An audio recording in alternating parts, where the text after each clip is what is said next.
The refugee fleet drifted through the darkness of space like broken birds, struggling to stay airborne. 17 ships holding 12,000 Kalari souls who had nowhere left to go. Their hull plating scorched from weapons fire that had destroyed their world 3 months ago. Their engines running on fumes and prayers that nobody seemed to hear anymore. Captain Vesta stood on the bridge of the lead vessel and stared at the star charts with 4 eyes that had stopped crying weeks ago.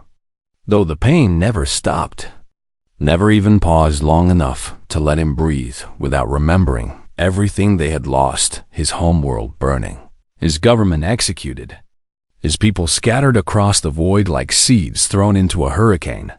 37 rejections, his navigation officer said quietly from her station, her voice carrying the weight of every closed door, every turn back, every polite refusal that meant the same thing: you are not our problem. The first rejection had come from the Thalaxian Commonwealth. Those proud beings who claimed to value all sentient life, who built monuments to peace and understanding, while their council chambers echoed with cold calculations about resource allocation and economic projections that somehow never found room for 12,000 refugees who had committed no crime except being born on the wrong planet. Vex remembered standing in that grand hall with its crystal columns and floating lights, remembered presenting their case with documentation of the Dominion attack, medical records of wounded children, testimony from survivors who watched their families die. And the Thalaxian Chancellor had listened with what seemed like sympathy before explaining why helping them was simply impossible. Too many refugees already. Too much strain on social systems. Too much risk of cultural conflict. Too much everything except actual compassion. After the Thalaxians came the Rex Empire. Then the Scattered Worlds Alliance. Then civilization after civilization, each with their own reasons why accepting Kalari refugees would be difficult or dangerous or simply inconvenient for their carefully balanced societies. His medical officer approached with a report that Vexta already knew would be bad. Could read it in the way she held her datapad, like it weighed more than it should. 2 weeks, she said. Meaning 2 weeks of medical supplies, 2 weeks of food rations. 2 weeks before they would have to start making the kind of choices that would haunt whoever survived long enough to remember making them. The children? Vexta asked, though he did not want to know. Hungry. Sir, all of them hungry.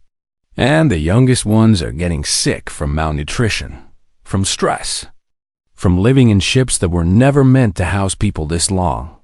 Vexta nodded and turned back to the star charts, searching for something he had searched for 100 times before. Any planet, any station, any place in this vast galaxy that might show mercy to people who had done nothing wrong except lose a war they never wanted to fight. Sir, the navigation officer called out, her voice carrying a strange mixture of hope and desperation that made Vexta's hearts beat faster. There is a system here. G-type star. 3rd planet shows signs of civilization. Classification? Vexta moved to her station, looking at the readings. Class 3. Barely spacefaring, primitive by council standards. They call themselves humans. Call their planet Earth? The bridge went quiet because everyone understood what this meant. Approaching a primitive species violated galactic code, interfered with natural development, risked contamination of an emerging culture, broke every rule that civilized beings were supposed to follow.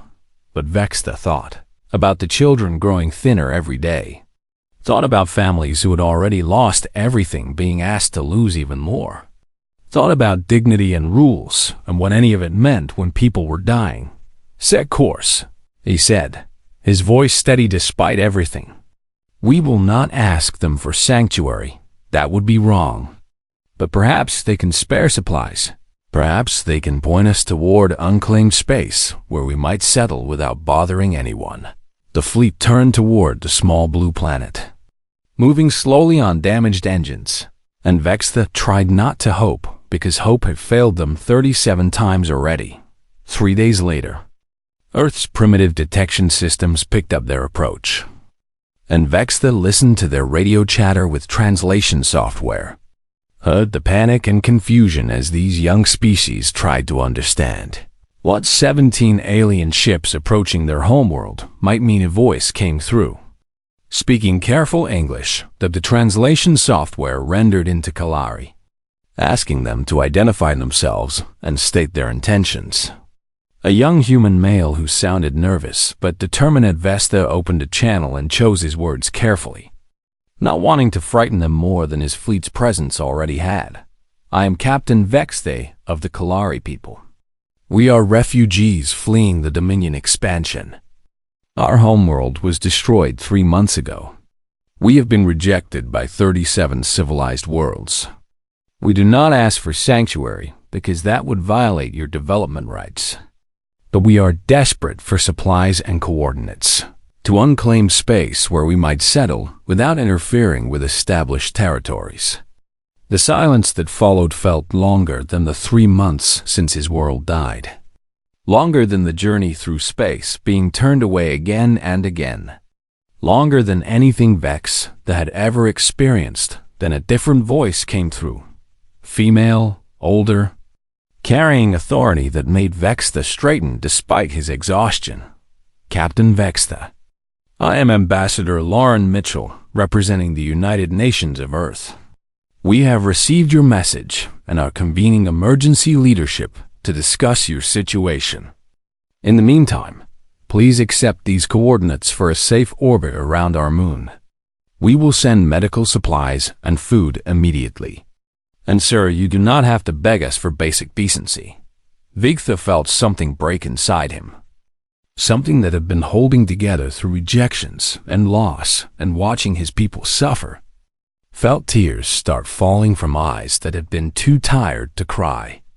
Felt his crew around him reacting with shock and disbelief because nobody had spoken to them with simple kindness. And so long, they had forgotten what it sounded like. You would help us? He asked, his voice breaking. Your species is Class 3. You have your own problems, your own people to care for. Why would you? Because you asked, Ambassador Mitchell said simply, as if it was the most obvious thing in the galaxy. And because we can, now please, let us send those supplies. Your children have waited long enough. The Kalari fleet moved into orbit around Earth's moon, and within hours human ships arrived carrying food and medicine. Primitive vessels by galactic standards, but moving with purpose and care. And when the first human medical team came aboard Vextha's ship, a woman with kind eyes and gentle hands, who immediately went to check on the sickest children. Vextha finally understood something that 37 advanced civilizations had failed to teach him, that civilization was not measured by technology or power or the size of your empire, but by what you did when someone asked for help. The United Nations emergency session began 6 hours after first contact.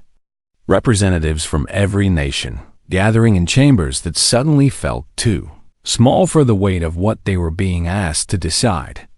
Screens showing images of the Kalari fleet in orbit, of families huddled in damaged ships, of children with faces that looked different from human children, but carried the same expression of fear and hunger that any parent would. Recognized President Nicole Harper stood at the podium watching the assembly argue, listening to concerns about resources and security and economic impact, hearing the same kinds of calculations that 37 other civilizations had made before deciding that helping refugees was simply too difficult. Senator Kevin Bradley led the opposition with charts and graphs showing Earth's own poverty, Earth's own hungry children, Earth's own struggles that seemed overwhelming enough without adding 12,000 alien refugees to the burden. We can barely feed our own people, Bradley said, his voice carrying across the chamber. We have homeless veterans sleeping on streets.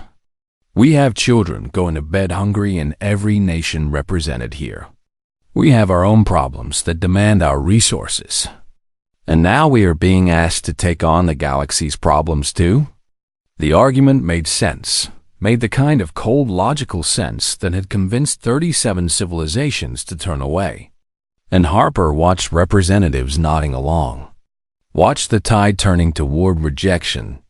Then Representative Michelle Santos stood, a small woman from Brazil who had grown up in poverty herself, who understood hunger not as a statistic but as a memory. "We are talking about children dying in space," Santos said quietly, her voice somehow cutting through all the noise and calculation. "We are talking about families who have lost everything, who have been turned away by every advanced civilization in the galaxy, who came to us not because we are powerful or rich, but because they are desperate, and we were the last hope they had left." The chamber went quiet, as P.S. Santos pulled up images on the main screen, pictures that human medical teams had taken aboard the Kalari, ship's children, who looked nothing like human children, but whose suffering was universal. Parents holding sick babies with expressions that crossed all species boundaries. Elderly refugees sitting in corners with eyes that had seen too much loss. Every advanced civilization looked at these people and saw a burden. Santos continued, a voice growing stronger. "I propose we look at them and see what we have always seen in the desperate fellow beings who need help. And yes, we have our own problems, our own poor, our own struggling. But when has humanity ever been at its best by turning away from suffering because helping was inconvenient?" The debate continued for hours. Voices rising and falling, concerns raised and addressed. But something had shifted in the room, something that charts and graphs could not capture. The simple recognition that this moment would define not just policy but identity, would answer the question of who Earth wanted to be when the galaxy was watching. President Harper called for a vote at midnight, her own position clear, despite the political risks, and watched as the tally came in 63% in favor of accepting the refugees, offering temporary sanctuary while they figured out long-term solutions, committing resources that Earth could barely spare, but would find anyway. She addressed the world an hour later, knowing that her words would be translated into every human language and also into Kalari, knowing that Captain Vexta and his people were watching. "Today we had a choice," Harper said, looking directly into the camera. "We could have made the same calculation that 37 advanced civilizations made. Could have decided that our own problems were enough without taking on the galaxy's refugees. Could have sent them away with our apologies and our regrets and our very logical reasons why helping was simply impossible." She paused, letting the weight of that alternative settle. "But we are not like those civilizations. Not because we are better or wiser or richer, but because we remember what it feels like to be desperate. Because every nation represented in the United Nations was built by refugees or immigrants or people seeking shelter from storms they could not weather alone. And we refuse to become the kind of species that forgets where we came from." The aid packages began loading within hours. Food and medicine and supplies gathered from stockpiles and donations and emergency reserves. Ships preparing to deliver everything the Kalari needed to survive while Earth figured out what came next. Captain Danny Rodriguez commanded the UNSS Horizon, one of Earth's newest ships that was still primitive by galactic standards, but carried more hope than advanced technology. And when he docked with the Kalari lead vessel and saw Captain Vexta waiting, saw this alien being trying not to cry while accepting help his people desperately needed, Rodriguez felt something shift in his understanding of what humanity could be. "Sir," Rodriguez said, offering a handshake that Vexta had learned was a human gesture of respect. "We have medical teams ready to help you sick. Food enough for 3 months while we arrange more permanent support. And engineers who would like to look at your damaged systems if you will allow it." Vexta took the offered hand, his own appendage different but the meaning clear. "Why?" he asked, The question that had been burning in him since Ambassador Mitchell first offered help. Your species is young. You have so little compared to the civilizations that turned us away. Why would you give when you have so much less to give? Rodriguez smiled, a gesture that translated across species. Because we can, he said. And because someone needed us to, and honestly, sir, because it is the right thing to do. And we are trying very hard to be the kind of species that does right things even when they are difficult. The medical team spread through the Kalari fleet like hope made physical. Led by Dr. Lisa Chun, who had volunteered before the vote even finished. Who moved from ship to ship, treating the sick with supplies Earth had gathered in hours. Who held dying children and saved most of them and wept for the ones she could not. Sabian Kalori watched human volunteers working themselves to exhaustion. Watched these primitive beings giving everything they had. Watched and began to hope that maybe the galaxy was not entirely cold. That maybe somewhere in the vast darkness between stars, there was still light. A Kalari technical officer named Kor then approached Rodriguez after 3 days, carrying data that he had hesitated to share. Your ships, Corthan said carefully. They are centuries behind galactic standard. Your engine's inefficient, your power system's primitive. But your engineering is creative in ways I've never seen. Solving problems through innovation rather than raw power. He paused, seeming to struggle with something. My people have technology, knowledge, things we can share. But Captain Vex that says we cannot offer payment because you gave freely. Said that accepting our help as payment would insult the gift you gave. Rodriguez understood immediately. Understood the pride and gratitude tangled together. Then do not offer it as payment, he said. Offer it as friendship, as one engineer to another sharing ideas, as the beginning of learning from each other rather than one side owing the other. The first cultural exchange began that night when a young Kalari student named Shalan shared her artwork with human children via video link. Pictures of her destroyed homeworld mixed with images of hope, of ships and stars and the dream of finding home again. And human children responded with their own art, with messages of welcome. With the simple acceptance that children often manage better than adults, Ambassador Mitchell watched it all from the coordination center. Watched humanity rising to meet a challenge that logic said they should refuse. Watched and began to believe that maybe Earth had something to teach the galaxy, after all, not about technology or power, but about what it meant to be truly civilized. The International Committee met for the first time 2 weeks after the Kalari arrived.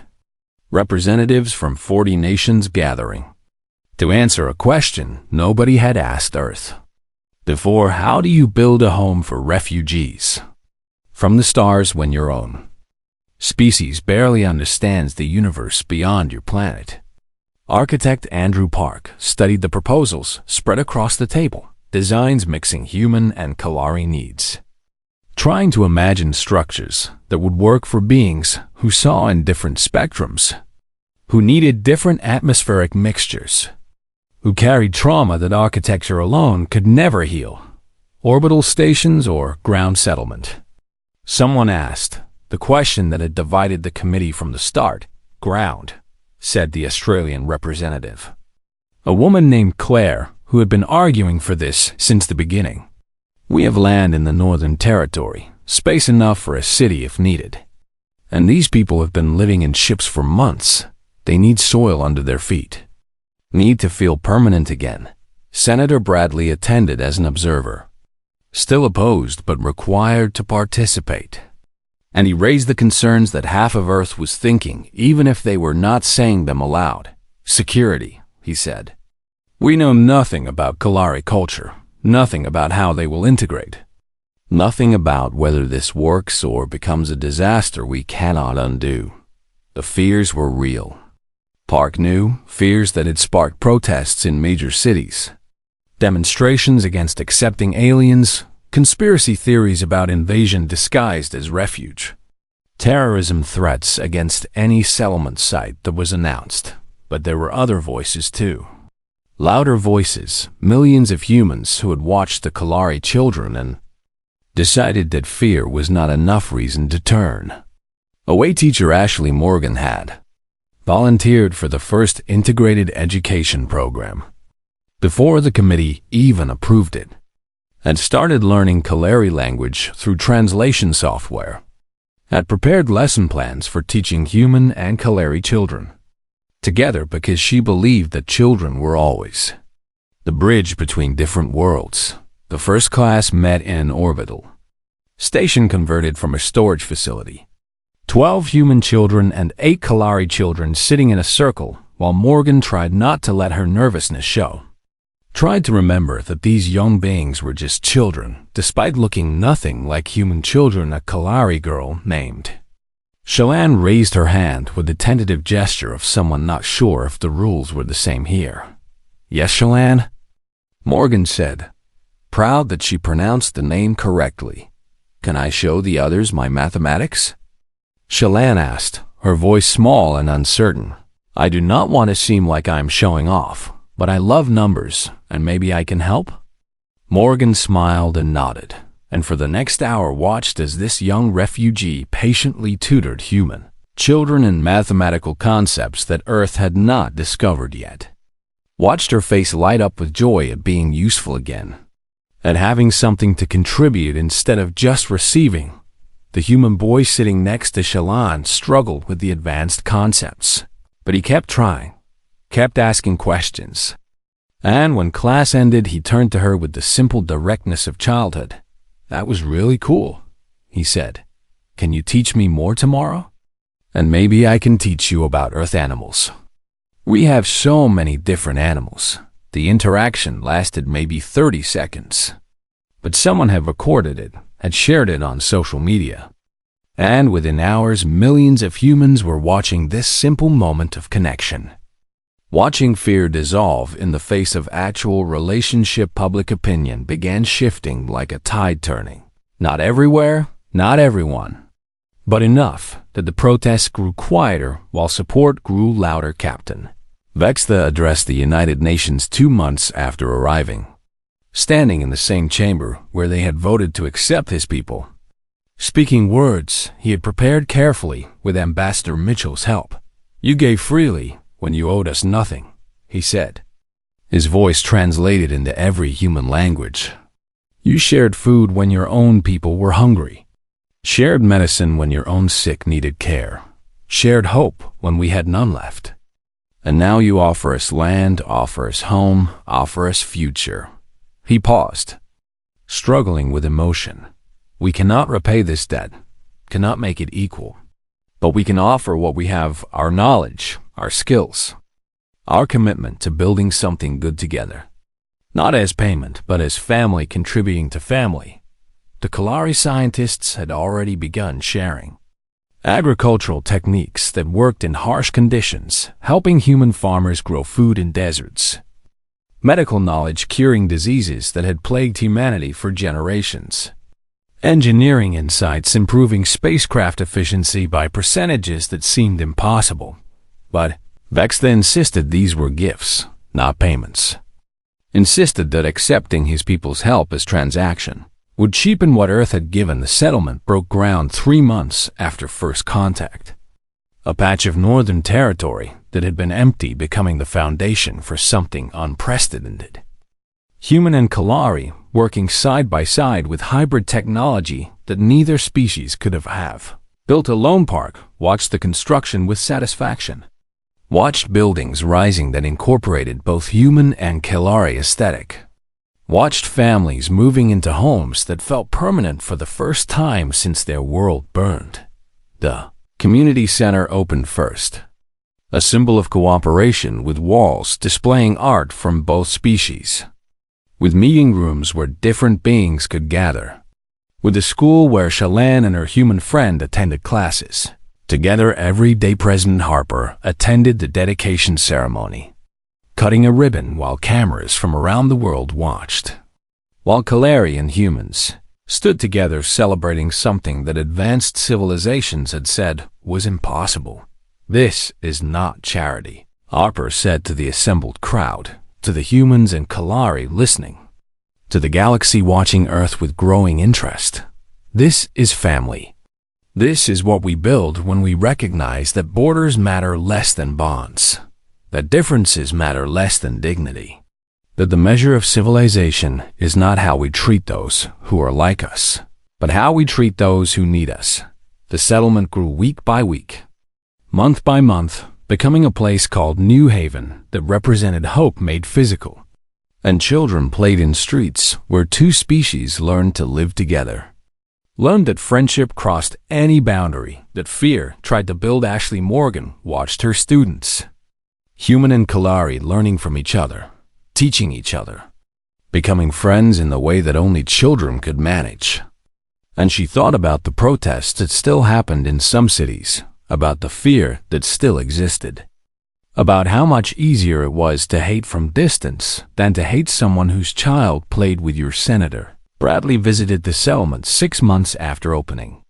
Came expecting to find his fears confirmed. Came ready to document the problems that integration must be causing. Instead, he found a thriving community. Found Kalari engineers working alongside human counterparts, improving systems for everyone. Found elderly refugees teaching human students about stars and navigation. Found Shalan tutoring a classroom of human children who hung on her every word. A human father approached Bradley during the tour, a man who had lost his job and found new work in the settlement doing construction. I was against this, the man admitted. Protested when they announced the settlement. Thought we should take care of our own first. But my daughter made a friend here, Kalari girl who loves the same books. And watching them together, I realized I was wrong. Realized that taking care of our own meant taking care of anyone who needed us. Bradley returned to the capital quiet and thoughtful. Returned to opposition that suddenly felt hollow.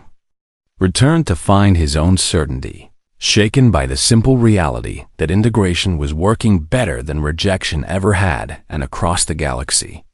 Other refugee groups heard about Earth, heard about the primitive species that said yes when advanced civilizations said no. Heard and began hoping that maybe they too could find sanctuary among the humans who measured civilization not by technology but by compassion. The summons arrived 8 months after Earth accepted the Kalari. An official communication from the Galactic Council demanding Ambassador Mitchell appear before them to answer charges of violating established protocols, of interfering with natural development, of destabilizing the carefully maintained order that governed relations between civilizations. Mitchell stood in the council chambers 3 weeks later, the same grand hall where Captain Vexta had been rejected, surrounded by representatives from species so advanced they considered Earth barely more than clever animals. And she felt their contempt like radiation. The Thalaxian Chancellor opened the proceedings with formal language that barely disguised anger. The human species has violated protocols established over millennia, he said, his voice echoing through crystal columns, has accepted refugees without proper authorization, has integrated primitive technology with advanced knowledge, has disrupted systems designed to maintain galactic stability. Mitchell listened to the charges, listened to concern after concern that all circled around the same basic fear that Earth had shown them up, had revealed their carefully maintained excuses as exactly what they were. What destabilization? She asked when they finally let her speak. The Kalari are thriving, contributing to human society, helping us advance while we provide them safety. Where is the harm in this arrangement? The harm, said a Vrex representative, is that primitive species are not ready for advanced knowledge, are not capable of proper integration, are not equipped to handle the responsibilities that come with galactic citizenship. Mitchell felt anger rising but kept her voice level. We were not ready, she agreed. We are still not ready by your standards. Our technology is centuries behind. Our understanding of the universe limited. But we were ready to do the right thing, ready to help people who needed help. And apparently that is a kind of readiness that advanced civilizations have forgotten. The chamber erupted in protests and counter-arguments. Voices overlapping as species that had rejected the Kalari tried to justify their decisions, tried to explain why their rejection was logical, while Earth's acceptance was reckless. But Mitchell had been briefed by Kalari advisors, had learned how galactic politics actually worked, and she knew what this was really about. "You are not angry because we helped the Kalari," she said when the noise died down. "You are angry because we exposed your excuses. Because if primitive Earth can absorb refugees, then what excuse do advanced civilizations have for turning them away?" The Thalaxian chancellor glared at her with multifaceted eyes. "You understand nothing of the complexities involved, nothing of the economic realities, nothing of the cultural challenges that integration presents. I understand that you looked at suffering and calculated whether helping was convenient," Mitchell shot back. "I understand that you have technology that could feed millions, but chose not to share it. I understand that civilization is not measured by your power, but by your choices. And you chose comfort over compassion." She left the council chambers expecting sanctions, expecting punishment, but the galaxy was changing in ways the council could not control, could not suppress with formal protocols and official disapproval. 3 more refugee groups approached Earth that month, each carrying the same story of rejection from advanced worlds, each desperate enough to ask help from primitives. The Miran were aquatic beings fleeing environmental collapse on their world, their ships carrying the last survivors of a species, watching their oceans die. The Torvin fled religious persecution, hunted across the galaxy for beliefs that threatened no one except authoritarian governments that could not tolerate difference. The Jeks were genocide survivors, the remnants of a species nearly destroyed by neighbors who decided their resources were worth more than their lives. Each group had been turned away dozens of times. Each carried children who looked nothing like human children, but whose suffering was universal. Each came to Earth expecting rejection, but hoping for miracle. President Harper called a global referendum, knowing this decision was too large for governments alone, knowing that accepting more refugees would strain resources already stretched thin, knowing that saying yes meant real sacrifice. The debate raged across every nation, every city, every dinner table where humans argued about responsibility and capacity and what they owed to strangers from the stars. A 12-year-old boy named Ryan donated his entire savings to refugee support, started a campaign that spread through schools worldwide, children giving allowances and birthday money because they wanted to help. "My Kalari friend Shalan taught me her language," Ryan said in a video that went viral. "She helps me with math and I teach her about Earth animals, and we are best friends. I want more friends from other species. I want to learn from them and help them like Earth helped Shalan." The simplicity of childhood cut through complexity of adult arguments, reminded people that beneath policy and economics were actual beings seeking shelter. The referendum results came in 3 months after the question was posed. 73% voted yes, voted to accept more refugees despite the cost, voted to expand New Haven and build new settlements, voted to become the galaxy's sanctuary, whether the galaxy wanted them to or not. Colonel Ryan Foster led the expansion of orbital settlements, converting old stations and building new ones, creating space for thousands more refugees. And he worked with Kalari engineers who improved every design, who shared knowledge that made impossible projects possible. Private companies donated materials after public pressure, made refusing seem cruel, after consumers made clear they would support businesses that supported refugees. After the moral weight of the moment overwhelmed profit calculations, Earth doubled down on commitment to sanctuary, announced that any refugee group rejected by the galaxy would find consideration from humanity, made clear that being primitive did not mean being heartless. The Moran arrived first, their aquatic nature requiring different accommodations, and human engineers worked with Kalari advisors to build habitats that could sustain them. Underwater facilities off the coast where these beings could live while contributing knowledge about ocean ecology that helped Earth address its own environmental problems. The Torvin came next. Shy people whose religion centered on artistic expression, and they settled in areas where they could practice freely, where their art began influencing human culture, where differences were celebrated instead of persecuted. The Jeks were last. Traumatized survivors who needed time to heal, and human counselors worked with Kalari advisors to provide support, to create spaces where trauma could be acknowledged and addressed, where genocide survivors could begin to believe in future again. New Haven expanded from settlement to city, a place where 5 species lived together, where children played in mixed groups, where differences became normal instead of frightening, where the impossible happened every day. The galactic response was mixed. Some civilizations quietly began accepting more refugees, shamed by Earth's example into reconsidering their policies, while others doubled down on rejection, insisting their original decisions were correct. But something had shifted in the galaxy. A conversation starting about what advanced civilization meant, about whether technology without compassion was actually advancement, about whether primitive Earth understood something that the rest of them had. Forgotten Ambassador Mitchell received private communications from representatives of a dozen species. Quiet messages thanking Earth, admitting they had been wrong, asking how humanity made integration work when it seemed impossible. She answered honestly every time. It was not easy. It required sacrifice. It demanded that they see refugees as people instead of problems.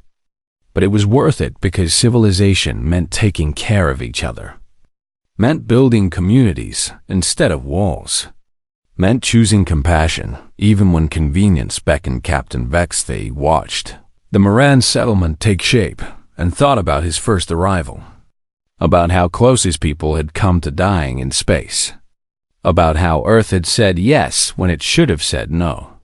And he felt gratitude so deep it was almost painful. "You saved more than my people," he told Ambassador Mitchell during one of their regular meetings. "You saved my faith that the universe had some goodness left in it." Mitchell smiled, understanding more than he said. "You saved something in us too," she replied. "Reminded us what we could be when we tried." And across the galaxy, more refugee groups began turning their ships toward Earth, toward the primitive species that measured civilization not by technology, but by how they treated those who needed them most.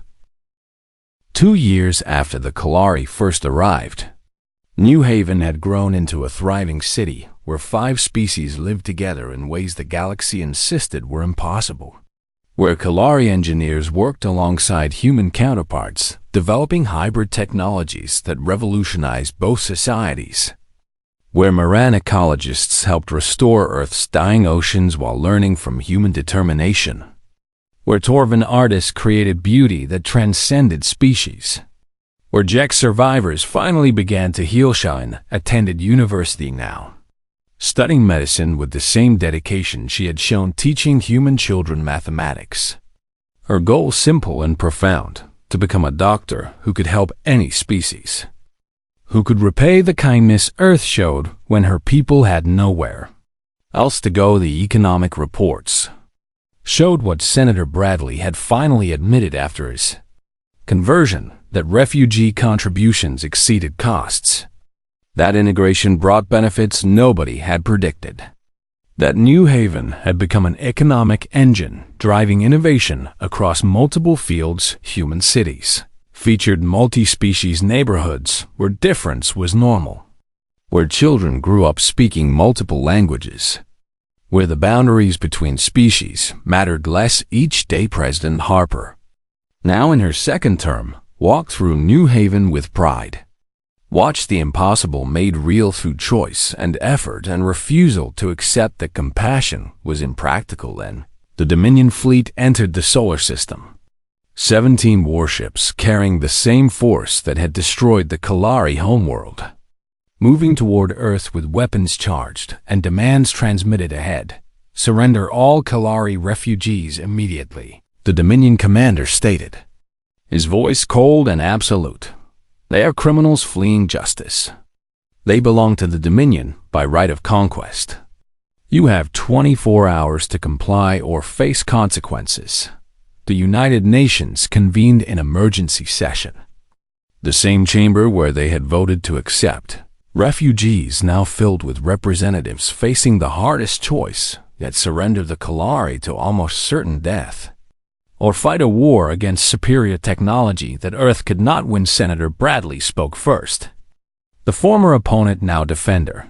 We promised them sanctuary, he said, his voice carrying conviction he had learned over 2 years. We told them they were safe. We told the galaxy that Earth protects those who seek refuge. And if we surrender them now, we prove that our word means nothing. The debate was shorter than the first time. The decision clearer despite the stakes being infinitely higher. Ambassador Mitchell transmitted Earth's response personally. Her voice steady despite understanding what it might cost. The Kalari are not criminals. They are refugees fleeing genocide, and Earth does not abandon family. We do not surrender people we promised to protect. We do not break our word because keeping it became dangerous. The Dominion commander laughed. A sound without humor. You are primitives playing at civilization. Your weapons are centuries behind. Your ships are toys. Your courage is stupidity. Surrender or be destroyed. Those are your only options. General Scott Williams commanded Earth's defense fleet. Ships that were still technologically inferior, but crewed by humans who refused to abandon refugees, who had learned from Kalari engineers, who understood that sometimes courage mattered more than firepower. We have faced worse odds, Williams told his fleet, repeating words humans had said throughout their history. And we are still here. The Kalari did not wait to be protected. Captain Vex that took command of a vessel crewed by both humans and Kalari. Volunteers who insisted on standing with Earth. You stood with us when you owed us nothing, Vex that transmitted to Williams. We stand with you now, because that is what family does. The Moran contributed what they could. Technical knowledge about shield harmonics. The Torvin offered supplies. The Jeks, who had survived genocide, understood the stakes. And every species Earth had sheltered, prepared to help however possible. The defensive line formed between the Dominion fleet and Earth. 17 primitive human ships facing 17 advanced warships. Odds that should have meant certain defeat, but something happened that the Dominion commander had not anticipated. Could not have predicted because it had never happened before in galactic history. The Galactic Council fleet arrived, not to fight Earth, but to stand with Earth. Dozens of advanced warships taking position alongside primitive human vessels. The Laxian Chancellor transmitted on open channels. His words broadcast across the galaxy. The Dominion demands we surrender refugees to certain death, he said, his voice carrying shame and determination mixed together. 2 years ago, we would have calculated whether intervention was convenient, would have debated economic costs and political complications, would have made the same cold decisions we always made. He paused, and when he continued, his voice was different, but Earth shamed us into remembering who we should be, showed us that civilization is not measured by technology, but by choices. And today, we choose to stand with those who protect the desperate instead of those who prey on them. 60 civilizations had sent ships. Species that had rejected refugees now protecting them. Advanced technologies that had been used for calculation now deployed for compassion. The Dominion commander found himself facing a unified fleet that outnumbered and outgunned his forces by orders of magnitude. Found his position impossible. found that Earth's choice had changed the galaxy in ways he could not fight. This is not over, he transmitted before withdrawing. The Dominion does not forget. Neither does Earth, Williams replied. And now neither does the galaxy. The relief that followed felt like breathing after drowning. Felt like hope made physical. Felt like the moment when impossible became real. The Galactic Council formally convened 3 months later. Not to condemn Earth, but to honor it, voting to give humanity permanent seat on the Council, despite technological classification. Recognizing that some wisdom transcended advancement, Ambassador Mitchell proposed the Sanctuary Accords, protocols ensuring refugee rights across galactic civilization, and 60 species signed immediately. Pledging to follow Earth's example, Captain Vecta became Earth's ambassador to Kalari homeworld reconstruction, leading efforts to rebuild what the Dominion destroyed, carrying with him the lesson Earth taught, that strength meant protecting others. The refugee ships kept coming, word spreading that Earth welcomed those the galaxy rejected. And humanity kept saying yes, kept building settlements, kept proving that compassion was practical. New Haven celebrated its 5th anniversary with a festival that filled the streets. Human and Kalari, and Moran and Torvin and Jack celebrating together. Children playing without caring about species differences. Families built from choice instead of biology. President Harper stood on a stage watching the celebration, watching what 2 years of choice and sacrifice had built, watching the impossible made normal. Shellan gave a speech. Dr. Shellan now graduated early and already working in the hospital where she saved lives across species.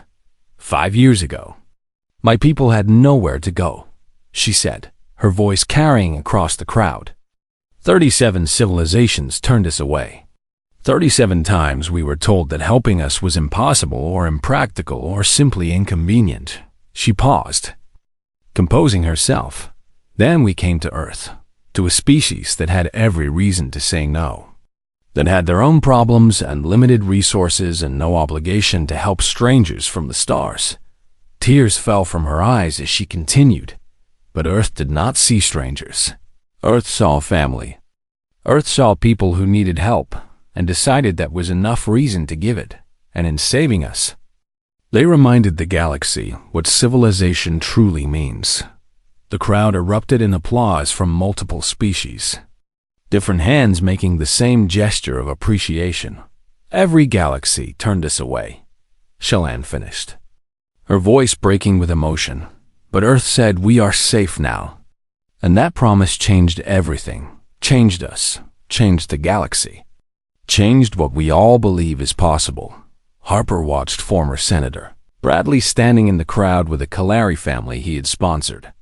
Watched Ashley Morgan with her mixed species classroom. Watched Ryan, now 15 and studying xenobiology.